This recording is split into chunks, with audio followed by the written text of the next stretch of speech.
Chad said the gusts here were around 78, 79, but look at that. That looks so much more powerful than anything I've seen. Look at that huge tree limb just blowing through the intersection. The sign on University Boulevard has come down. This is First Avenue, the intersection in downtown St. Petersburg. And the other thing we've been keeping an eye on, and even some of the folks who are sheltering here said, did you notice the crane is blowing around? That's another one of those construction trains. Oh, you just saw that lightning sort of backlighted there for a second.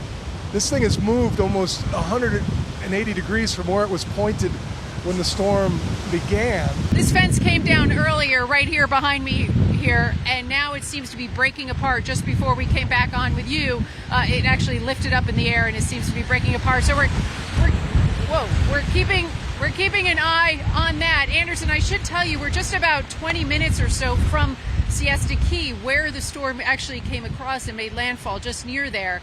And that is what Chad was talking about. That's the concern, that the surge is going to go over those barrier islands. There's no way to get off them right now because the bridge is closed.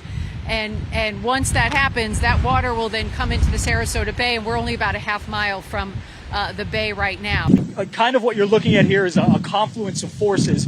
You've got the storm surge coming in from the Gulf of Mexico as this hurricane continues on its track north, and then you've got all of the flooding, you've got all of the rain out by Lake Okeechobee and even central parts of Florida, and so all of that water is coming in from the central part of Florida, and then you've got all of that water coming in from the Gulf of Mexico, and when all of that comes together, this is what you're going to see.